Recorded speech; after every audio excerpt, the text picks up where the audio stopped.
Now, there are a lot of headlines at the moment about the state of our high street, from a so-called shoplifting epidemic to some big-name stores on the brink of collapse. So consumer champion Helen is here to tell us more. God, it's fascinating at the moment, particularly the shoplifting and how much it's risen by, because it's a real problem, isn't it? It's really quite huge. The police have recorded a total of 275,076 shoplifting offences in England and Wales, which is up 24% on the previous 12 months. So that's huge. And a recent survey suggests that 850 incidents of shoplifting happen every day. And so a lot of bosses from retailers are saying that it's being decriminalised, and part of this is due to actually seeing on social media people are actually making videos, of encouraging people to steal, and also that there is now. That there isn't so much deterrent for going to prison. There are fines for people who shoplift, so there isn't that. There's less of a deterrent for people now. And I guess, given we're in the middle of a cost of living crisis, there's also a lot more people going to desperate measures, aren't there, with some of this too? What are retailers doing about it then? Because there's lots of bosses of big companies coming out and talking about this publicly, aren't there? Yeah, well, John Lewis have sort of put down that they've got a £12 million increase in losses are down to sort of organised crime. So they're really looking at this, and they've offered police free access to their cafeteria, free, tin coffee, to try and get them a more of a presence. Be more visible. To be more visible. Interesting. So basically they're just saying, we'll give you free refreshments if you pop in. Have this if you come in and become a deterrent.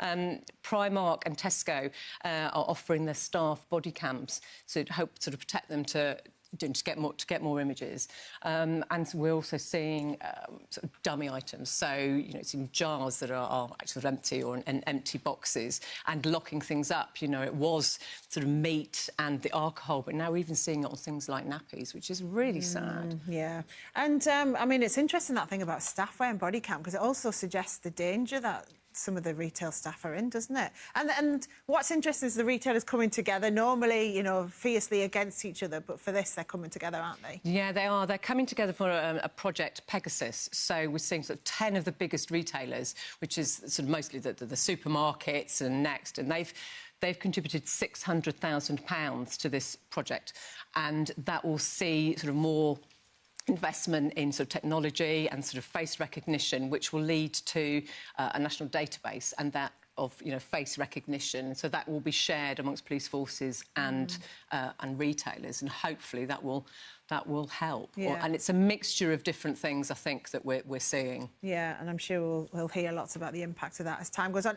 So let's talk about what's happening with some of the big names. So Wilko's is obviously the big one. They employ something like 12,500 people across the country, 400 shops. This is a business that is well known, isn't it, across the country? So can you just bring us up to speed of kind of what's happened there? Well, B&M have bought 51 stores, and in a recent £5 million deal, the range is bought the brand, but that's not the stores, so that will just be on the website. Poundland have bought 71, and 71 stores, which will come into under their name, but they're hopefully going to be using some of the current staff from Wilko's, but we're going to see lots of redundancies of that 12,500, and also that's not just the people who work in the shops; it's support staff and the warehouse staff as well, of course. Yeah, so it's interesting they're kind of divvying it up by selling bits off to some of their rivals, really, in all of this. And what do you think this all means for customers then? Well, it's really hard to think. If you've got gift cards for Wilko's, get them spent.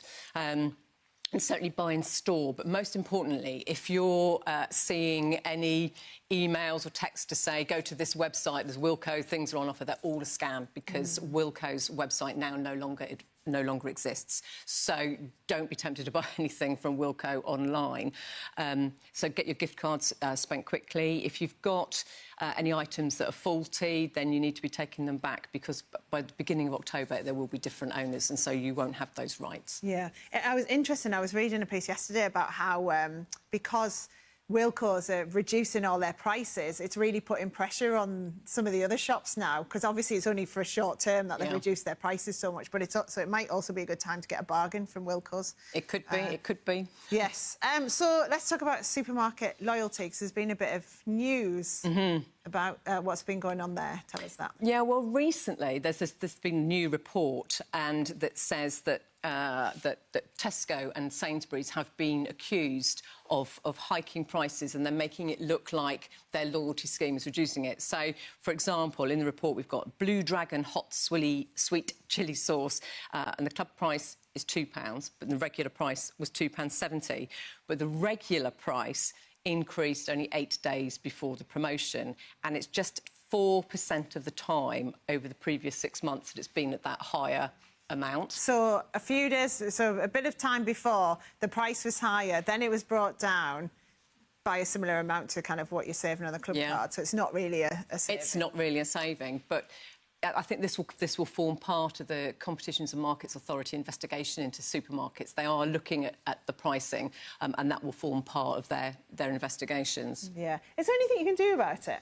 Well, it is really complicated to compare loyalty schemes, because I have tried. And because they all work in different ways, it is really hard. But there is a website, trolley.co.uk, where you can compare prices, so you can compare the cheeses or whatever across all the supermarkets, and they do give the price and the loyalty card price, so you are able to compare more. But of course, it's really time consuming. Yeah, of course it is. And most people are time poor these days. Right. Yeah. Well, great. Thank you very much for giving us a round up on that. I should say as well, we did speak to Tesco and Sainsbury's about this. Tesco says all our club card price promotions follow strict rules, including considering how they compare against prices in the market to ensure they represent genuine value and savings for our club card members. Sainsbury's says Nectar prices offer our customers the opportunity to make genuine savings across 5,000 products. They go on to say our promotional rules around Nectar prices are informed by the guidance from trading standards.